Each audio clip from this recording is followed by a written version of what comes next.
award-winning Tennessee Wildcast is on the air with the latest on hunting, fishing, boating, wildlife watching, and all things outdoors. Make welcome your host, drummer and outdoor expert novice, Jason Harmon. All right. Hello, everybody, and welcome to this edition of Tennessee Wildcast. Thanks for tuning in. Thanks for watching. We got a fun show for you today.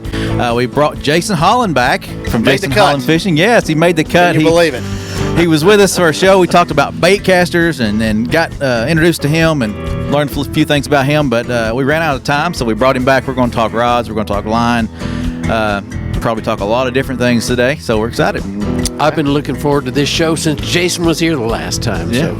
Well, I'm glad I made a halfway decent impression. Yeah, heck yeah. I think your beard's got longer. Well, I mean, it's a work in progress. I'm cursed with a thin beard, but what I have found is I think I look better with it. My wife hates it, but she's coming around. Okay. So I'll just keep growing it and see where it goes. I know where you can get some good beard butter or beard balm. Yeah, some beard oils. Yeah. And cream or something. Yeah. Maybe filling these patches that I've got going on. Yeah, I got plenty of them. Looks like I got leprosy on my face, but hey, you know what? We're getting there. We're getting there. Well, you know, you don't have to have a beard to fish, right? You don't. It helps. But you don't have to. Okay. I don't know why. You just apparently you catch more fish with a beard. I didn't realize that till I grew one. Yeah. So I'm 42 years old and I've never had facial hair ever. I always had corporate jobs. Well, of course, COVID happened and I got stuck at home for 6 months. So I decided, hey, I'll let it grow.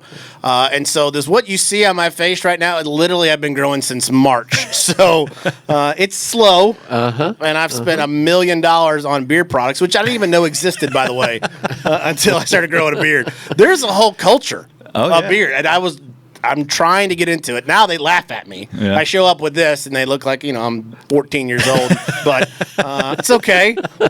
42, but I'm trying. Do the best I can with what the Lord gave me. All right. Well, let's don't run out of time this show. Yeah, we better not.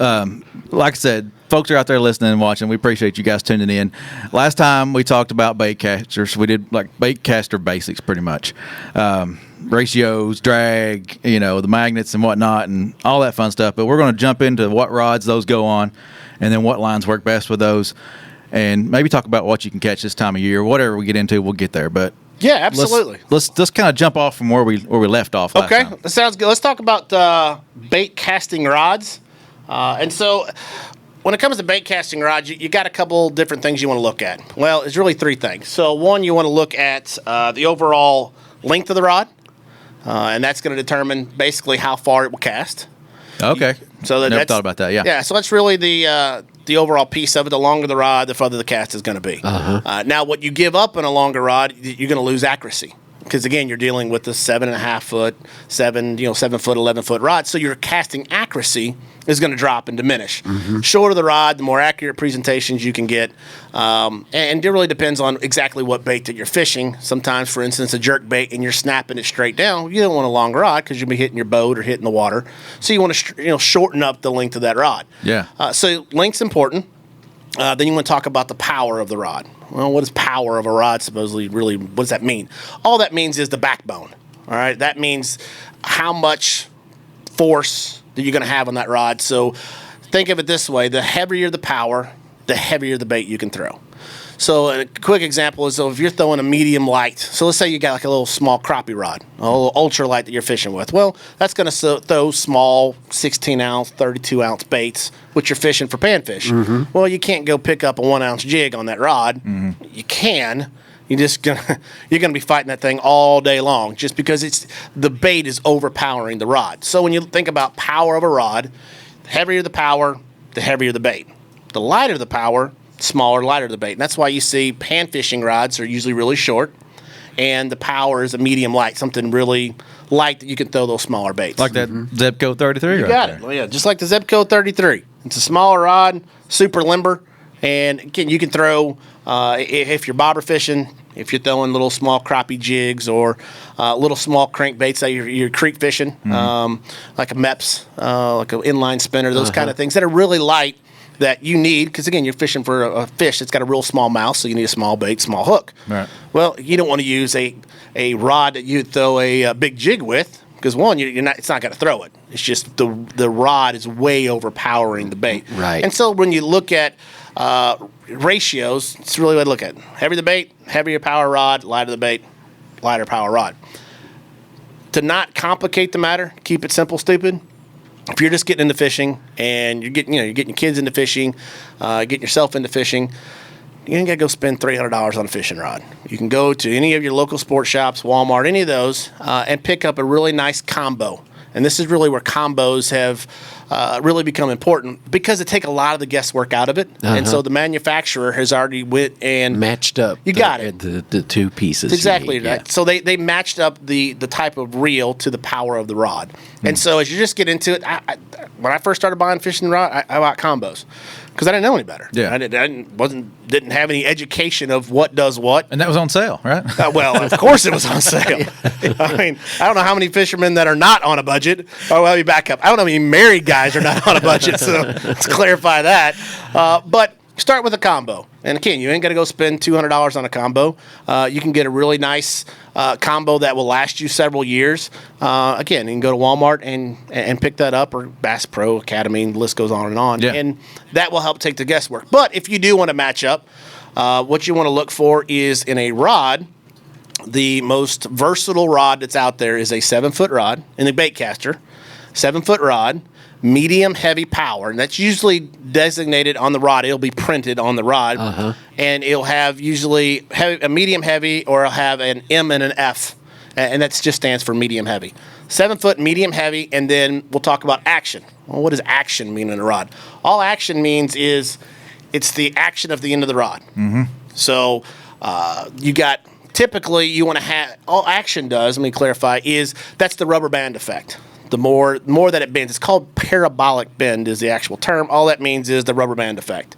And so if you're throwing, let's say, that 1 ounce jig again, you don't want a lot of action at the tip, right? Because if not, if you do, you're going to be fighting that jig all day because that heavy weight of the bait is going to be pulling on that rod. Right. So you get a stiffer rod, and you get a rod that doesn't have as much action in it. Okay.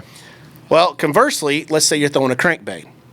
Right, and you want that rubber band effect. Typically, a crankbait is going to be a 3/8 or a 1/2 ounce bait, and you need that bend. When that fish bites, say, a crankbait, it's moving.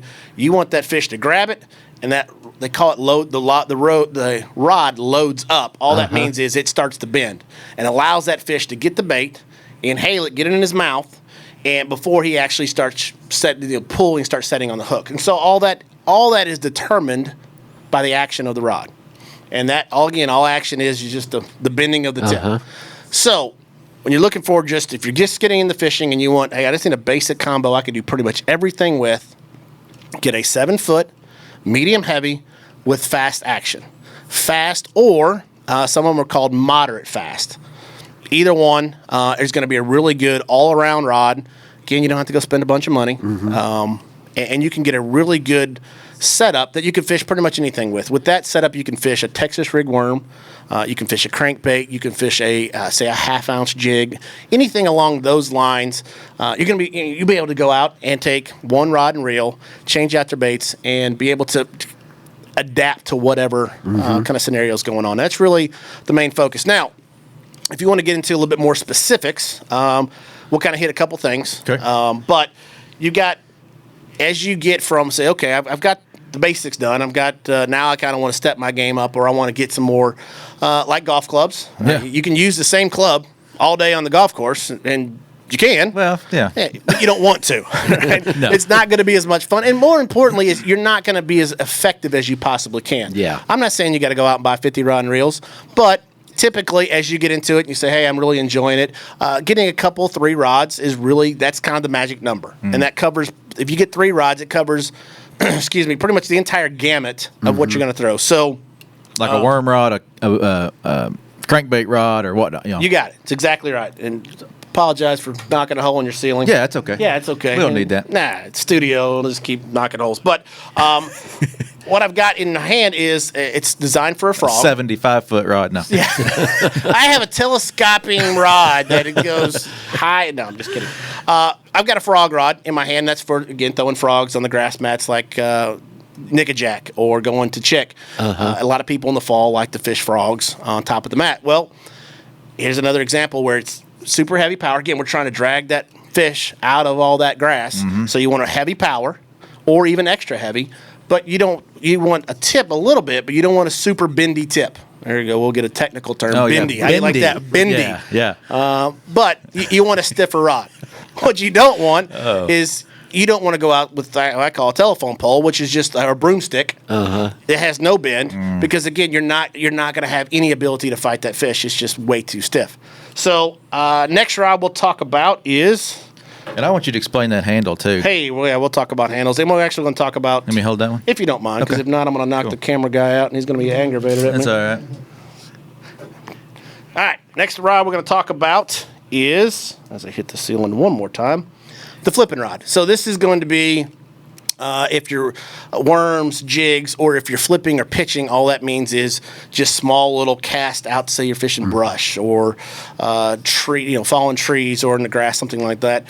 Again, it's going to have a good heavy power, but it's going to have more tip, say, than that frog rod. It's going to bend, that parabolic bend, it gives you more load up through the rod blank. Gotcha. And then, last but not least, Jason, hold that so I don't kill somebody, is the Zebco 33. I'm just kidding. There's nothing wrong with that. No. This one here is, they got a lot of different rods, but this one specifically is made for a chatterbait. Okay. So vibrating jig. And again, it's got less power, right? So it's a moving bait, so you don't want as thick or as much power in it, but it's got a really good parabolic bend. And so that's just an example. They make a lot of different lure-specific rods. So if you're throwing a Ned rig, if you're throwing a Carolina rig, if you're throwing a drop shot, I mean, just the list goes on and on. If you want, you can start getting more specific in the rods. That they take the rod and they build everything about the rod around the specific bait. Again, that's kind of stepping it up when keep using golf clubs. You go just get a normal set of golf clubs that come with everything, but maybe you want a flop wedge, right? And so that's, again, just going to be for one specific shot. Rods are a lot the same way. It's going to be made for really one specific bait. It can be used for other things, but it's really designed for that one specific bait. And so that's kind of the progression as you really start getting into your addiction. It just goes on and on and on. But as you go through that, again, you don't have to start with all those rods. Get the basic rod. If you're going to get one, 7 foot, medium heavy, fast action. If you're going to get a couple rods, get a crankbait rod, typically a 6.5 to 7 foot crankbait rod. Get your all-purpose rod that we've been talking about, multi-purpose, whatever you want to call it. And then from there, I'd recommend you get a spinning rod. Didn't bring this to talk about today, but get a spinning rod. That's going to be for your smaller jigs, your shaky heads, drop shot fishing, all those. Anything that you're going to throw a smaller, lighter bait. And those are really good. There's a lot of fishing pressure. You're not catching anything. You're trying everything. Grab your spinning rod.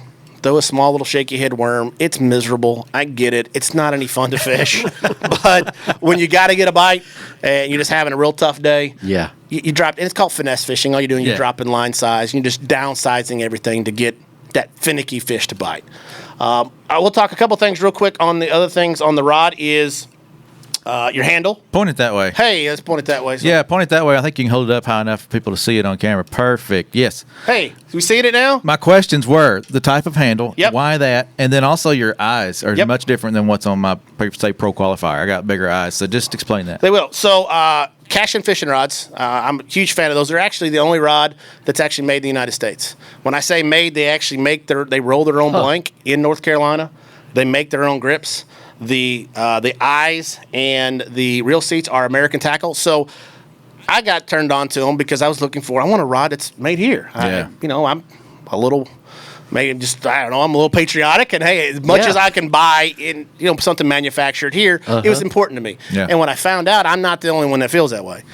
Most fishermen and outdoorsmen, I mean, they want to support their local country. I mean, this is everything that we do. We want to try to support our local brothers and sisters in manufacturing. So I got turned on to casting rods because of that.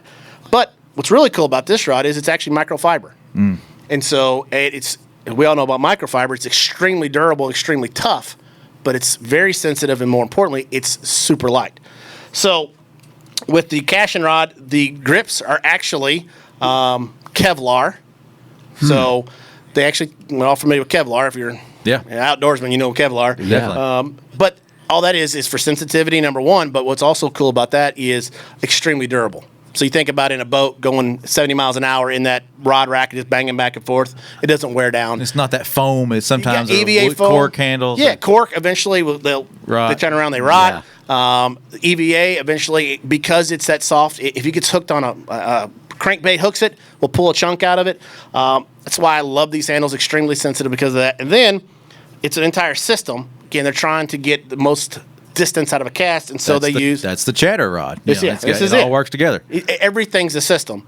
They actually use the micro guides. All that means is your line guide on your rod, it gets diminished.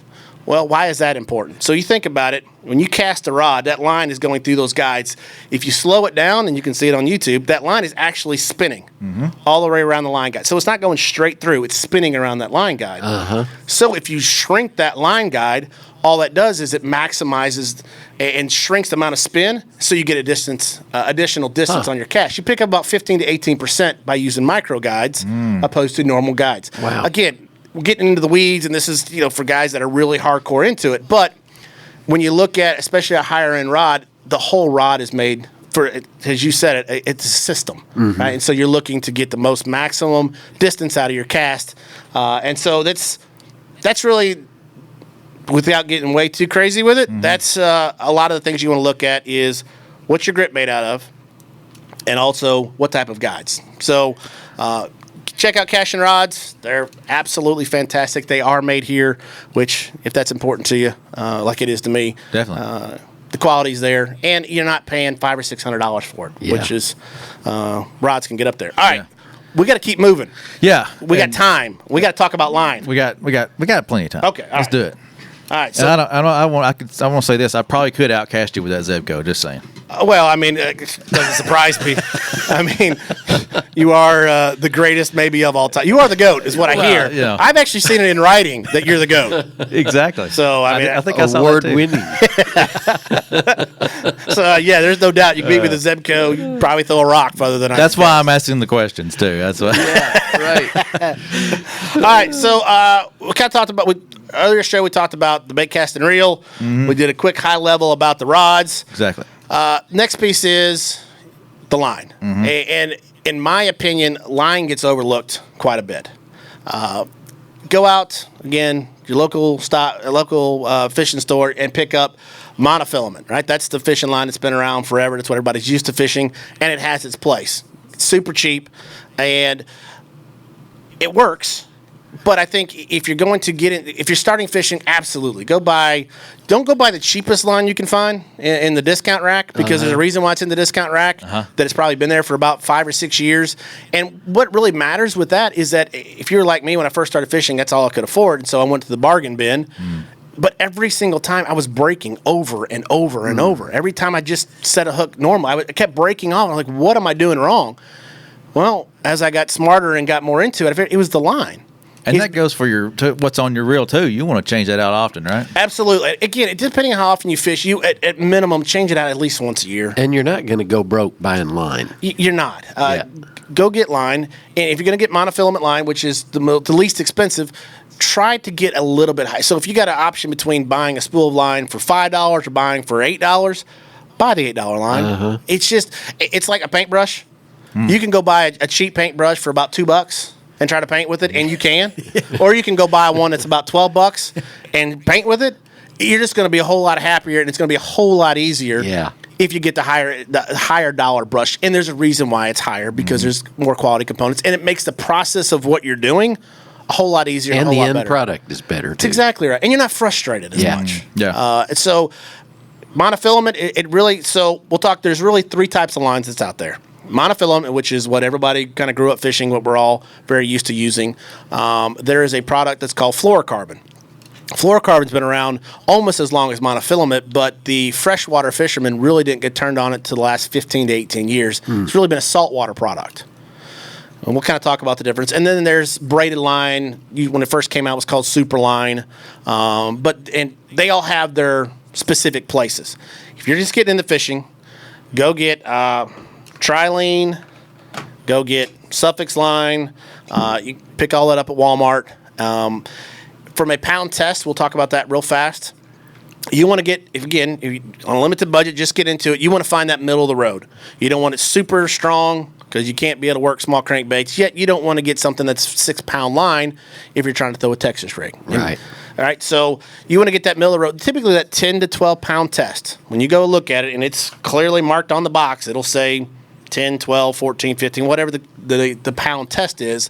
And all that means is it's the strength of the line. Mm-hmm. We won't go into tensile strength and bore everybody on here, but Is that Christmas tinsel? tensile, yeah, well, sure. Hey, I remember that from shop class, though. Yeah. That's when you're pulling it apart, straight apart, right? You got it. It's exactly right. And so you can catch a fish. I'll give you a quick story. I actually caught my personal best bass was 11 pounds and 3 ounces, and I caught it on 6-pound line. Well, if you just do just the normal math, well, the 6-pound line shouldn't have caught and been able to bring in a over 11-pound bass. Well, it's the tensile strength, but more importantly, it's the rod and reel, it's the bend, it's the drag, the stuff we talked about in our earlier show that help it. And so It's the skill behind that reel. 100%. Well, nobody but me could have made that happen. So let me clarify. I may be the greatest. You may be the GOAT on the mic. I'm the greatest when it comes to fishing. So that's way overstating my ability. Pure sarcasm. We'll talk about that on the next show. Yeah, pure sarcasm for anybody that's listening. Yeah. But again, it's the lighter the pound test, the thinner the line. Yeah. And if you're crappie fishing or you're going pan fishing, you don't want 10 or 12 pound line, right? Again, you want to drop down. You want to match kind of the bait that you're throwing. Mm-hmm. If you get too heavy of a line, it'll overpower the bait that you're throwing. So to simplify, if you're going crappie fishing, you're going bluegill fishing, pan fishing, get that. Typically that 4 to 6 pounds is going to be right where you need to be. Super easy to use. It's really inexpensive. It's very manageable and will fit the kind of bait that you're throwing. If you're going bass fishing or something like that, get in that 10 to 12. If you're going to go catfishing or carp fishing or anything that's bigger, step up to that 16, 18, even 20-pound line if you're going to do monofilament.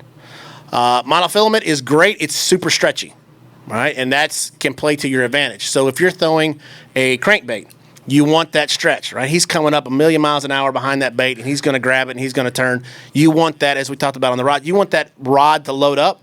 And so the line will actually help you because when he bites it and you start to pull, it actually is stretching, giving that fish more time to consume the bait. Well, when you're worm fishing, as soon as he bites it and you feel it, he ain't got thumbs, right? So if you feel it, he's got it in his mouth.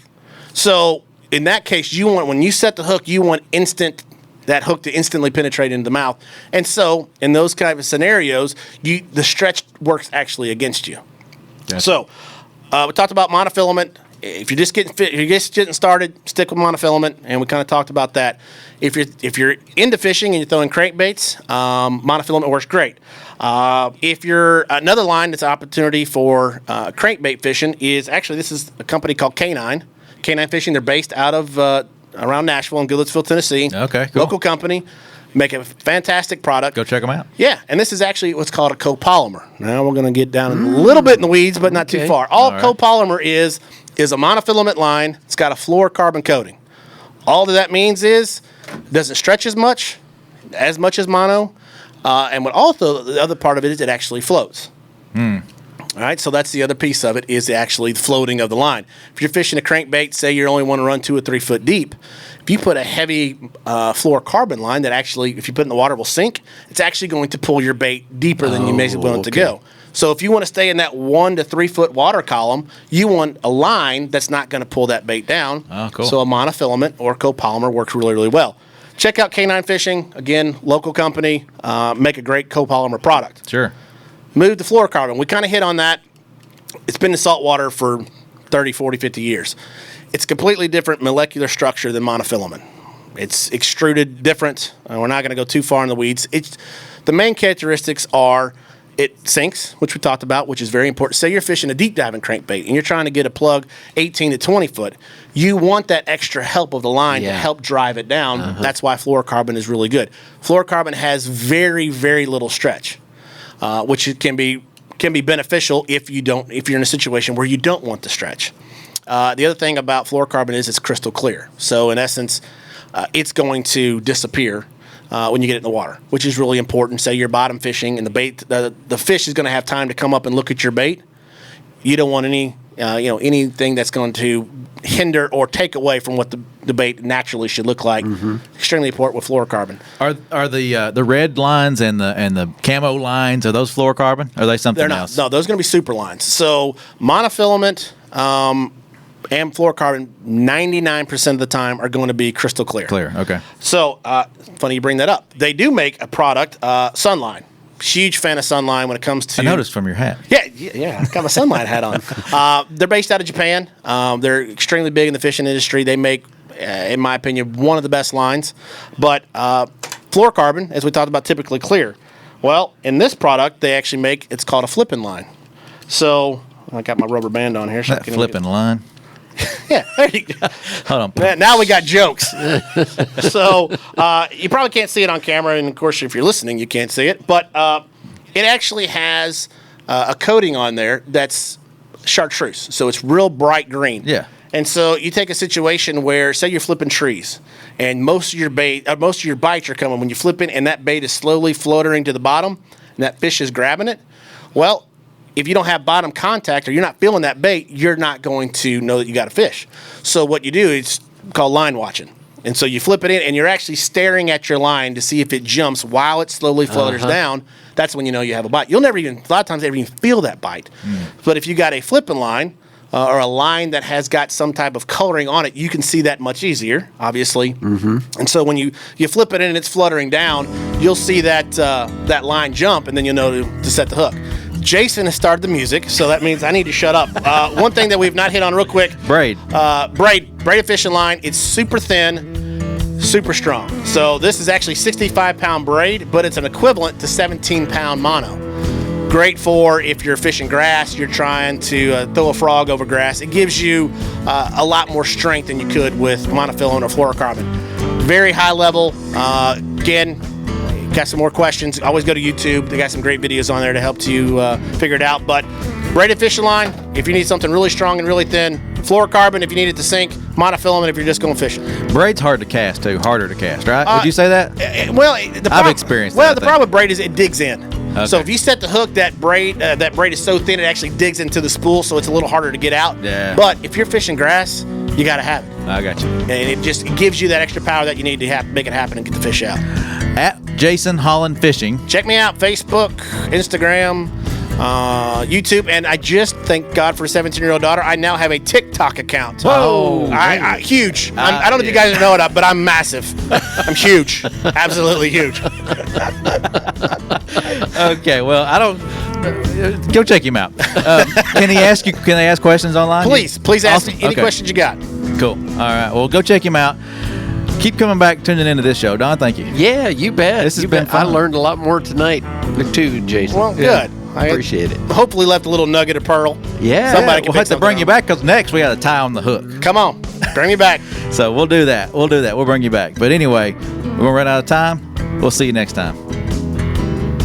Thanks for tuning in. Stay connected with TWRA by visiting our website at tnwildlife.org and follow us on Facebook, Twitter, and Instagram.